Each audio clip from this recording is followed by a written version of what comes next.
We are live.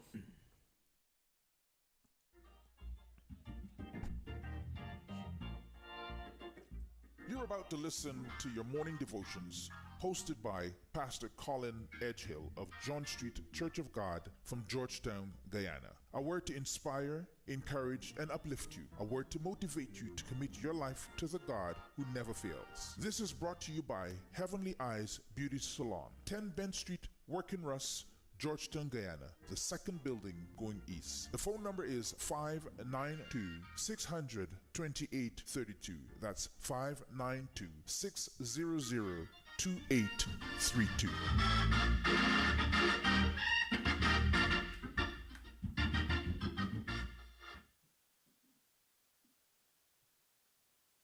Bless the Lord, O my soul, and all that is within me. Bless his holy name. A pleasant good morning to you. I trust that the reaches of my voice finds you in good health this morning. I pray that you will continue to trust in the Lord and lean out on your own understanding, that in all your ways you will acknowledge him and allow him to direct your path. Perhaps this morning you're grief-stricken, or you're facing a severe trial, or maybe you are in an impossible situation. I believe the Lord will have me tell you that he will make a way for you. He will make a way. When it is a desert, when you are in a desert, the Lord will provide an oasis. He will make a way for you.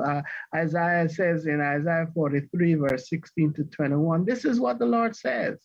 He who has made a way through the sea and a path through the mighty waters, and the one who drew out the chariots and horses, the army and the reinforcement together, and laid them there, never to rise again, extinguished and snuffed out like a wick.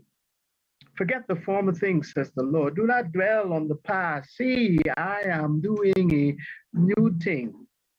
Now it springs up and you do not perceive it, but I'm making a way in the wilderness and streams in the wasteland. The wild animals honor me, the jackals and the owls, because I provide water in the wilderness and streams in the wasteland to give drink to my people and my chosen, the people I formed for myself, that they may claim my praise. God's mercy has been dispensed to his children whose faithfulness to him is unquestionable. And so if you would put your trust and confidence in the Lord, he promises that he will make a way when there seems to be no way. He will make a way. Even if you find yourself in a desert, he will provide an oasis. God will make a way where there seems to be no way out for you, because you are his child. He will make a way of escape. When the kings of Egypt were told that the people had fled, Pharaoh and his officials changed their minds about them and said, what have we done? We have let the Israelites go and have lost their services. So he had his chariots made ready and took his army with him. He took 600 of his best chariots, along with all the other chariots of Egypt, with the officers over all of them. The Lord hardened the heart of Pharaoh, king of Egypt, so that he pursued the Israelites who were marching out boldly. The Egyptians, all of Pharaoh's horses and chariots and horsemen and troops, pursued the Israelites and overtake them. And they camped by the sea near Piarot. And so as Pharaoh approached, the Israelites looked up, and there were the Egyptians marching after them. They were terrified and they cried out to the Lord. And Moses says, what is it? Was it because, rather the Israelites cried and says to Moses, was it because there was no graves in Egypt that you brought us to this desert to die? Have you done this to us by bringing us out of Egypt? Did we say to you in Egypt, leave us alone, let us serve the Egyptians?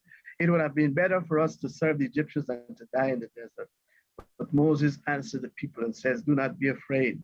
Stand firm, and you will see the deliverance of the Lord will bring you today.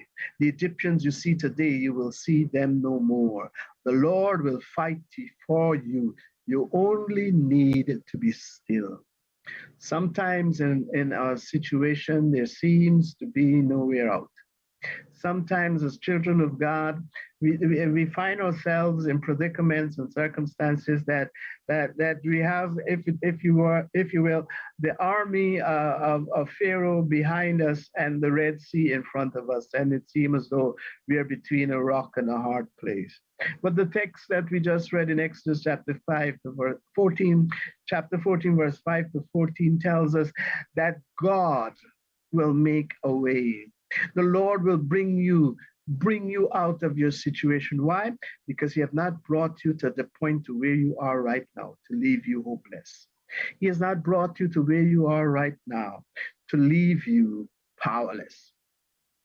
And so the man of God told him to remain firm and resolute in the God of their salvation, and he will fight the battle. The Lord will assure the believer that he will make a way when there seems to be no way. When you are so worried and exhausted by the problems and difficulties that you don't know what to do. Romans chapter 8, verse 35 to 39 says, who shall separate us from the love of Christ?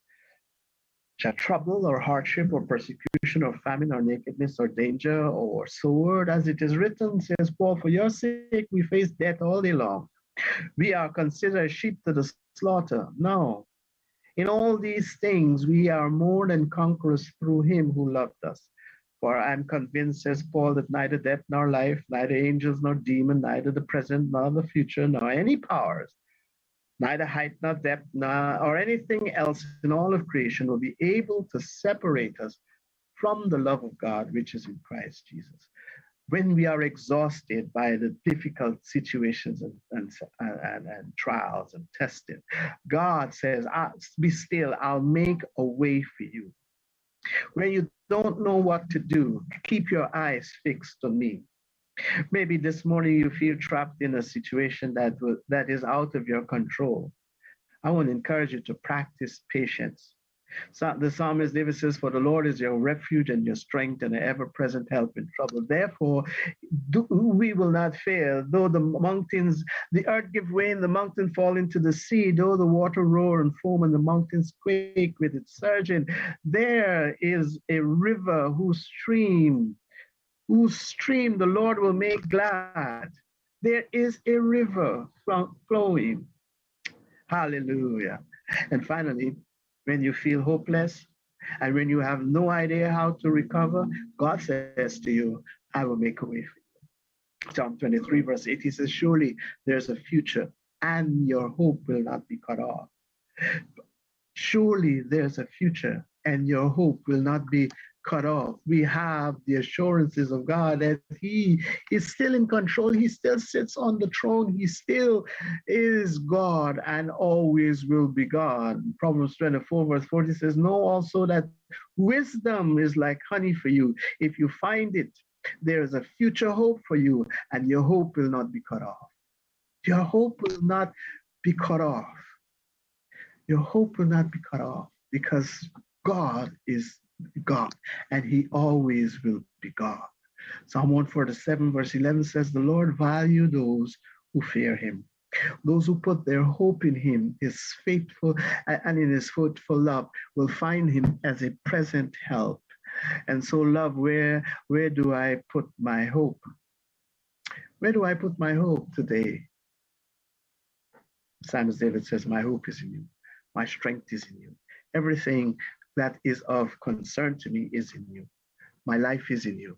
It is in you I live. It is in you I move. It is in you I have my being. It is in you are the rock of my salvation. And so I want to encourage you this morning to hold on to God's unchanging hand. Turn your eyes on Jesus and look full in his wonderful face, and you'll find he's not too busy to hear your heart's cry if you will just reach out and touch him. In Jesus' name, God richly bless you. Enjoy the rest of your week. Well, good morning, good morning, good morning, good morning, and good morning again. Good morning, my brother. How are you doing? I am doing a lot better according to our weather today. It's up. When Ah, I see it in double digits, I'm happy. okay. But Well, apart from that, I wouldn't know what you're talking about no, no, no, because no. I down understand. here it either rains or and when it rains it pours Mhm. or the sun shines brightly.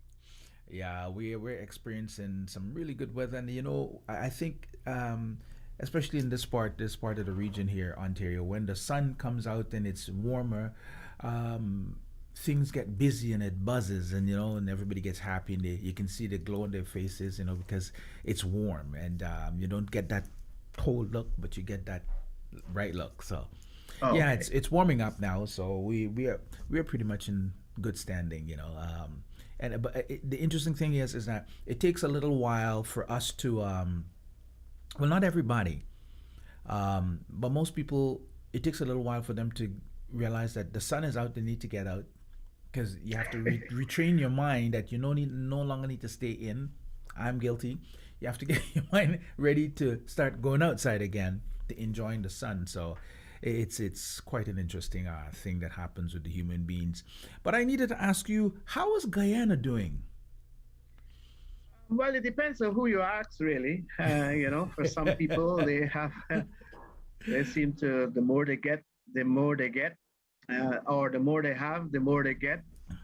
And then there are others who the little that they have is being taken away from them. Mm. So it depends on who you ask, which side of the fence you're on, which if you're opposition supporter, if you're a if you're a government supporter, if you are of one ethnic group or another. So it depends on where you are and who you are. Um, and like you mentioned just now, one of the things that we seem to always put to the back burner is whose we are, Mm-hmm. you know.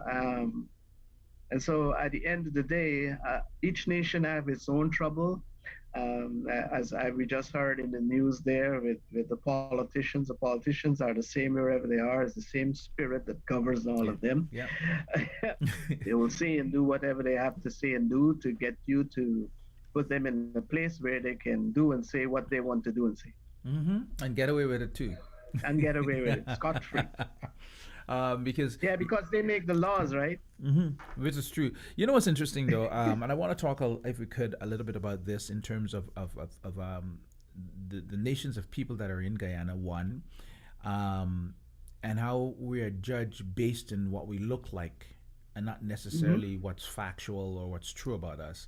Mm-hmm. Quite recently, um, I was talking to a gentleman who he's white, of course, and another gentleman who knows me says, "Oh, he's from Guyana." He says, "You are? I thought you were from Jamaica." So I asked him and said, "Why would you assume that I'm from Jamaica?" Mm. He said, "Well, you just look Jamaican." I said, "What does a Jamaican looks like?" I said, "Because I know why he's saying it. Because Yeah. based on the fact that all the Guyanese that he has met is from the Indo-Guyanese. Okay. So he Uh, assumed that I can't be from there because they're only, and says no, we have six nations in Guyana, and indeed I am originally from there. I was okay. born. My parents are there. It says my mother is one of the what we call a mixture of um, African and the indigenous people that are from there. So she's a mixture of that. So even further, I'm even deep rooted from Guyana more than the ones that you know as Guyanese. They were indentured slaves. They came as indentured slaves, and so but I'm more have more attachment there from that point. And he's saying, but I always thought. And says, yeah, because the concept is every black person you see is from Jamaica, and everybody else could be from these other places, right? And Yeah. he's like, oh, but I want you to tell us how many nations are actually in Guyana. Well, like you said, they were first the indigenous folks, Mm-hmm. and then the quote unquote Christopher Columbus discovered the West Indies, and so he brought the Anglo-Saxon folks. Mm-hmm. The Anglo-Saxon folks in order to exploit the land. They weren't still isn't physically able to do a lot of things. And so they, in turn, brought the Africans and enslaved them. And so we had, and then the Chinese came along the way, somewhere along the line, because they probably heard of the city called El Dorado. So they made an appearance as well. And then we had the Indians who were, after slavery ended, and the Africans who were now free decided that they were going to do their own thing. And the plantation owners still were in charge to a large extent. And so they had to get labor from somewhere. And so they brought in, since the motherland, England, was in control of India at the time. And at the time, the British were in control, because at various points we would have had different influences who more or less, we had the Dutch, and then we had the English and so on. And so the English brought in the Indians as indentured servants after slavery, and set them up in a different way than they did as it were, to spite the Africans. So while the indentured servants were given more freedoms and latitude to own land and this and that and the other, I suppose, if you will, to spite the Africans, they curtailed a lot of the things that they could have done. So we have the indigenous, then we had the Europeans, and we had the Chinese, and then we had the Africans, and then we have the Indians, and then there's another group of people who are made up, like yourself, of either the indigenous and the Indian, or the black and the European, or so we have that mix-up set with that we term Dougla. So we have these 6 groups now, all intermingling. The Portuguese, and which I am extract of, by virtue of my mother being Portuguese and my father being African. So we have a mixed set of so in order to move from 6 to 7 now. Huh? It moved from 6 to 7. Well, it's always been 6, but if you add the mixed race into it, there's a whole new different set of people. Well, we are evolving all the time. So we have, yes, very shortly you're going to have a lot of children who can trace their ancestry to Venezuela and other parts of the world, because we're having a steady influx of these Latin Americans coming in. Also, you're going to find if any segment of the population that will see an explosion in growth would be the mix, because those expatriates and white people who are coming to Guyana to do this, that, and the other, they're going to end up having relationships, because not all of them are going to come with their families. And so somewhere along the line, you may very well have a country that is made up of more mixed people than you have of any one ethnic group. Right. The largest section of the population will be made up of people who have one or more, at least 2 different, ethnicity, if you will, in that their father is white, their mother is black, their mother is black, and their father is Chinese, or Venezuelan or Portuguese, whatever the case might be. So, but at the moment, the Portuguese, which is white really, but we call them Portuguese, is not as strong as it used to be. So the two main groups right now are the Africans and the The Indians. Indians. Hmm. Yeah, with the Um, Indians holding a slight advantage because the Indians have by nature have more children than any other ethnic group in the land. there's once upon a time when Black Guyanese would find a family, or the Afro Guyanese would find a family with 12 children, or there's always over six. Now that has cut down greatly to like about two or three, if that much. Yeah, nobody is getting 6 and 7 children in this, as we say, hard guava season.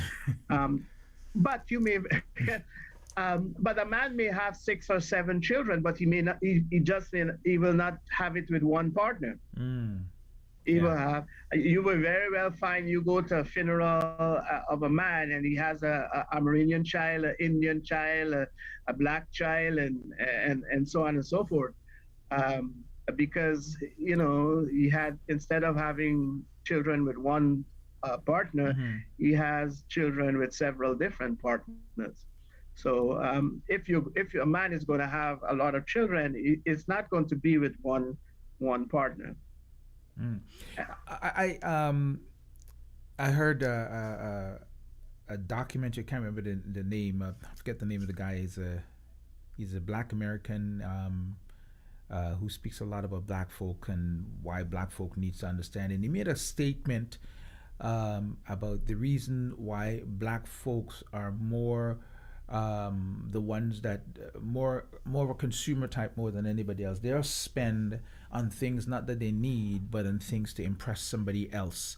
Um, to to to pretty much, how should I say, to impress those who are watching on, that they may see themselves in level with them. For example, a Black man may buy a Mercedes, living in living in an apartment, can't afford to feed himself, but he's owning a Mercedes because he wants to prove to the other nations that, hey, I can be just like you too. Is that still happening in Guyana? I'm not sure how many black men in Guyana can afford a Mercedes. I'm not sure how many of them could afford a normal car, much less a Mercedes. Mm. You talk about Mercedes. My wife and I, we were watching a movie one night, and we saw in the movie the taxi that picked up the young lady from the airport was a Mercedes. Yeah. Right. And it wasn't an old Mercedes; it was a brand new, top of the line. Right. And we were laughing how we have folks around here driving around Mercedes and think they are it, when in other countries, It's a taxi. the taxi is a Mercedes. Some people have Rolls Royces taxis. Right. Right. Right. Right. But at the end of the day, we only live once, and no one knows the hour when they will breathe their last. And Mhm. so I think we need to give people a break to live their lives how they see fit, in the sense that if a man wants to buy a Mercedes for whatever reason, go ahead. Because we want the rich man who is giving his employees starvation salaries and as it were taking advantage of them. He don't get any lashes for buying a Mercedes off of the back of the poor, or driving his own private jet on the back of the poor. We don't condemn them for these kinds of things. But if I you know uh, I think again, though, before you make that point, I think that what they actually were going at is, hmm, why spend the money to buy a Mercedes when you don't even have food in your house? To get the right to get your thinking right, where you can actually say, hey, let's put what's needed first before what's wanted to impress somebody else. And I think that's what they're trying to talk of the fact that that's what a lot of the Black folks out here try to, well, most of the Black men out here try to do, is to impress, as opposed to, you have children, feed the children. Don't go out and buy a Mercedes to impress hmm. somebody when you could feed your children with the same money. Yeah, but I have difficulties with those kinds of statements Mm. because oftentimes when individuals make those statements, there's no data to back up. There's no data to back up their argument. Like they can't say it's 50% of, because the reality is, there are a lot of African black men who are not doing that. They are making sure that their families are taken care of. They are making sure that their children are taken care of. They are trying their best to make sure that they give their children a proper life and put a roof over their head and love their wives and so on. And to me, that is what we need to be. That is what we need to be pushing, ridiculing, and if you will, and castigating an African or a black man because he chooses to do that, is sometimes it gets to me because there's so many more. And people do it even with preachers, we look at TD Jakes and a few of the preachers who are able to do this, that, and the other, and we just lump all the preachers.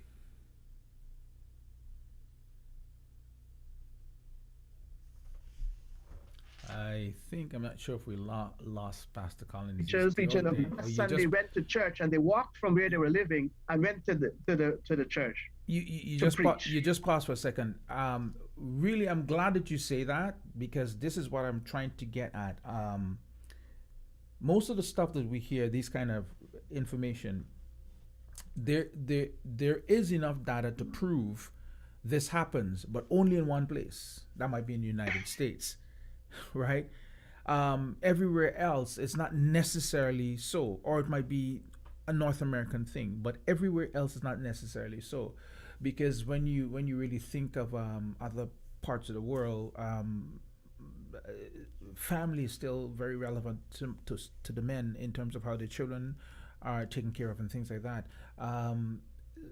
The part that I'm getting at, though, is the fact that when I see this, and the reason I'm bringing this up, because I had this conversation just recently with actually 3 or 4 gentlemen, 2 of us being black and the others are other ethnicities, and I said, when slavery was abolished in North America, and the freedom of the man himself, the male Afrocentric man, because he was under a lot of pressure, the fact that he was whooped, embarrassed in front of the females and all that kind of stuff, I think he went on a spree to redeem himself, that I can be just as a man as the white man, and that kind of mentality, especially in the States, has continued.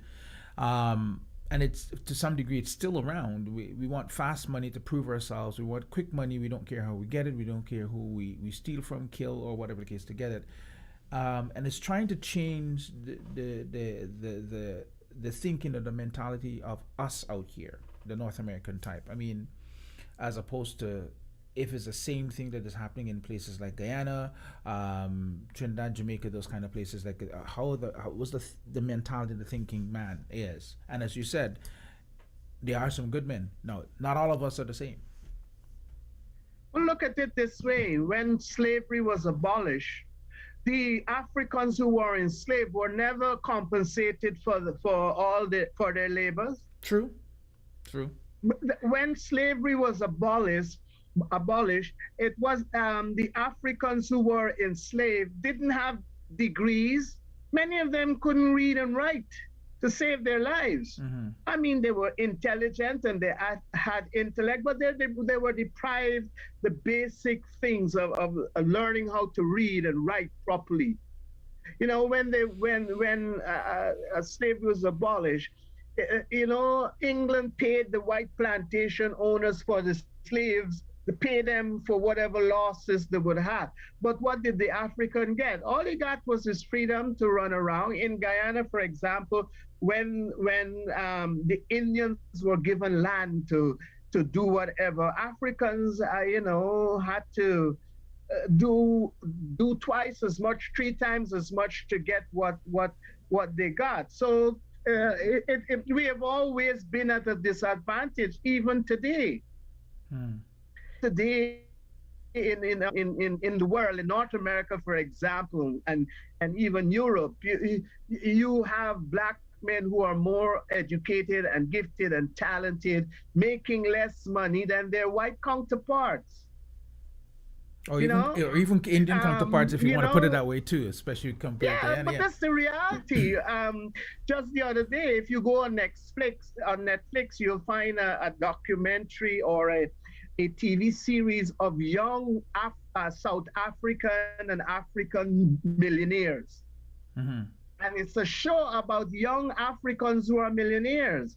You go on YouTube. I've been watching recently. There are young black entrepreneurs and millionaires all over the world who are working hard in Nigeria and Ghana and all these places. There are Africans who are making a name for themselves, if you will, by virtue of being successful at what they do. I was watching a documentary about young African millionaires in Atlanta, for example, and you have many of these young people, who are working their butts off to make a life for themselves. So give them a break. Give the African a break if he wants to buy a Mercedes with his millions. Give him a break, Oh, okay? with his millions, it's Um, fine. With his millions, it's fine. They're looking at. I think they're trying to make the difference between those who are millionaires who can afford it, for those who yeah. can't afford it, and just trying to Yes, impress. yeah, right. We have to learn as well too, Clement, that we have to those people who have made it to do those things so we can see we can make it. Mm-hmm. So we can see we too can put in the work. We too, we have to have role models somewhere along the line. At the end of the day, we talk about Africans being crack addicts and junkies, but we don't talk about the fact is that it was, who flood the community with the crack and cocaine. Because where were the Africans getting all the necessary things to do these things. And so we have the African male has always been at a disadvantage. And like you said, because of for myriads of reasons, there are few who will put their hats higher than their hands can reach.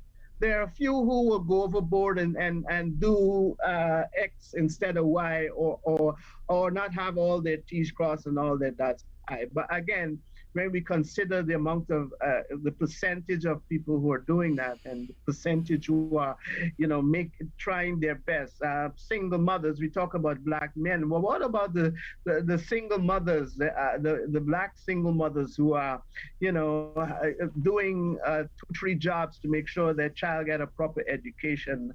What about those, Africans? For example, you look at the basketball and football in America, and you see those African young men getting millions and millions of dollars. All of them come out of poverty. Mm-hmm. None of them born with a gold spoon in their mouths.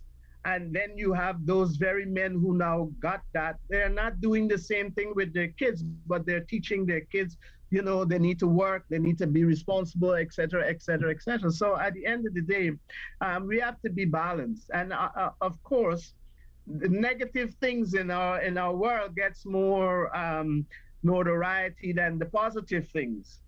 So we're not talking about the many black men who are doing monumental things in their countries and communities and uplifting their fellow man, but we get the few who probably doing this or that and the other. And and it's oftentimes the tragedy is oftentimes is the African who is at the African's throat for this in these kinds of situations. Well, one of the things that I look at and I see, there was a period of time, I haven't seen this in a while because I haven't been looking at too much of that kind of news, where almost every day, you'll hear somebody kill somebody, somebody's being killed by, and it's always us doing it. These last couple of days, we haven't been seeing that. especially in our area of Ontario here, that I haven't been seeing it on our local news. Seemed to be everybody else these days, which is quite nice to see. Well, it's not nice to see in the sense, but it's nice not that we're not in the forefront. But the thing is, what I looked at was the fact that we had been promoted, or all the promo about us was on the negative spectrum, where the gun shooting, the facts, the drug money running, the everything, we were on the top of the list. And as you rightfully say, all these guys now who are now millionaires and making money, you don't see them. So there's no real example out there for them to really see, unless they start to dig. Now, social media is kind of promoting a lot of these guys, what they're doing, as opposed to look at the national news that we look at, because that seems to be more fake news and propaganda more than anything else. When you go on social media, you get a completely different spectrum of black men who are actually doing really well and encouraging other younger black men to do the same. Quick money is not the way to come by, because you're going to do bad things to get quick money. You work hard, study, you do what you need to do, you can achieve these goals. You don't see that on TV. You don't see that on TV. You'll see it on social media. Why you don't see that on TV? You think it's because by design. People don't want it to be on TV? No, it's by design. Who controls the TV? Yeah, Who owns the TV? Mm-hmm. By design. If you have been perpetuating a narrative about the African, he's lazy, he's a thug, he's this, he's that, he's the next, he's the other, and you own the TV station, how are you gonna get me and you on the Carla, put on light back, and how can you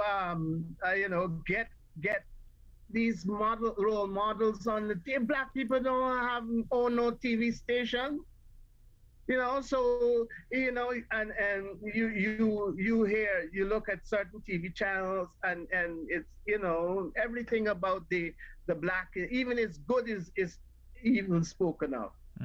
Like you look at America, for example, and you have a group of old grumpy white men in United States Senate sitting before a black woman judge who's more eminently qualified than 3/4 of them, and they're talking down to her like if she's an idiot or something, live on TV. Yeah. Not black TV, on white TV. White men talking down to her. And they're trying to deny her a position at a place where she's more qualified and more than half of the people who she's going to join. The previous white woman who sits at the Supreme Court, they have half of our experience and qualification in doing what it, but yet still she was celebrated. And you look, they just and the list goes on and on and on and on and on.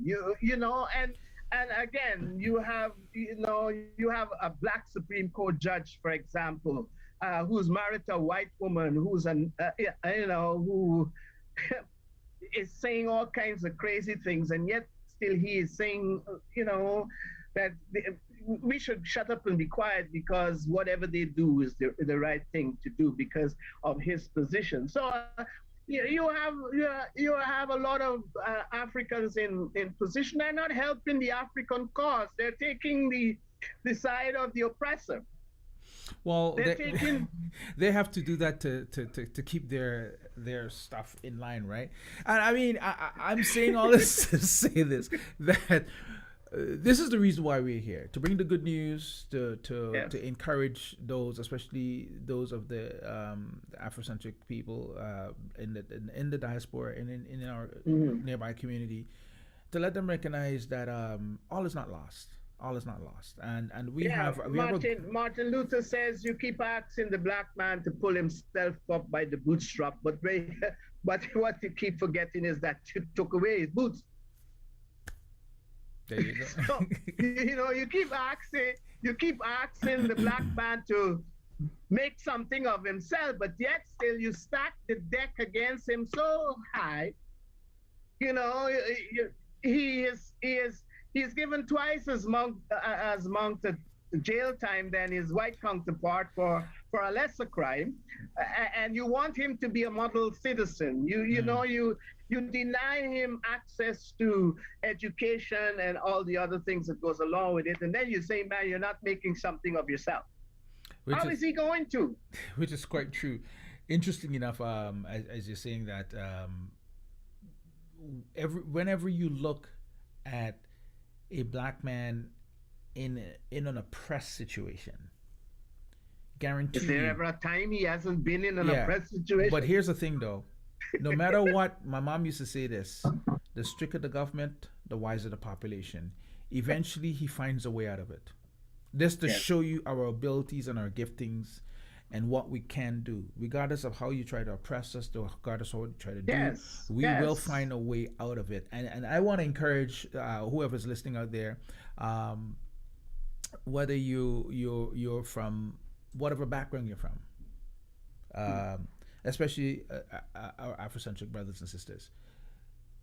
There's nothing that can stop you. You in God, nothing can stop you. As God is your guide Yeah. and your lead, nothing can stop you. And that's the most important thing for us today, to recognize that no matter how the situation turns out to be, no matter what it may appear to be, God will always find a way, or God would use you, or you will always find a way through God how to make it happen. I've seen too Yes. many situations. For example, I was talking to a prison warden up in Kingston, where one time, and he said, he's a white guy, a white prison officer. He said, we have locked up some of the best intelligent black men. Yes. So I said to him, why would you say that? He said, they may come in here like thugs and whatever the case may be, that they have no whatever. He says, but to see the brilliance and the brain matter that produces stuff while in there, and the tricks that they'll pull on us that we wouldn't even think of. That's why we have to keep changing our system all the time. He said, these are not stupid people, but he said, I wish we could do something that to reform their thinking in their minds and put them to good use when they come out. And I said, unfortunately, and the thing is, when I was talking to him, I said, there's something different about this white brother that it makes him have this kind of an opinion about us, right? And I wasn't putting it together. And he said, because they're so smart. He said, they're so smart. He said, I wish there's something we can do. He says, but when they come out, there's not much unless there's a program they go to. And I said, I understand you, because I remember working with the boys' home for about a year and a half. I used to go volunteer. And I remember one day I had my Streaming Praise Radio business card, and I said to one of the young men, hey, when you come out of here and you want to talk, I'll help you. Even to broadcast, if you want to do that. Here's my card. And the supervisor of the thing come and took it from me. He says, no, you can't do that. I don't know why. He says they have places where they can go and who they need to talk to. So they keep them in that loop, so they're never able to get out. I mean, 3 years later, when I saw that young man, he was out of his mind, pretty much strung up on drugs. Because, of course, they build relationships when you're in there, hoping that you'll be there for them when they get outside, and that's taken away from them. So, and talking to this prison warder, saying you wish that there's something more we can do for them. We'll do what we do in there, and hopefully when they come out, there'll be somewhere to support them. Most cases, there isn't. And about 2 minutes later, this black woman walks up with him. Hi, honey. How you doing? I'm like, that's why you're so strongly because here is you see the other side of the picture, because his wife is black. And he's able to see. Now, normally, don't get it wrong, there's some white folks, without even marrying a black person or being connected, see the good in us. There's some white folks who are definitely of good heart and good mind, and not only white folks, but others as well. But there are many, many, many talented young black men and women that are locked up for no reason. And hopefully we'll be able to release them soon. Listen, we've come to the end of our program, and we want to thank each and every one of you for locking in this morning. Thank you so much for joining us right here on SPRLiveFM.com. If you just came in, we're about to leave. Continue following at 12. Today is going to be Princess Player. Hey, SPR Live, Fun City Radio FM, Success Radio, Magachu FM. My name is Claremont. I'm Shepherd Colin Edghill. God bless you. God bless you. Hello, everyone. You are about to listen to the teaching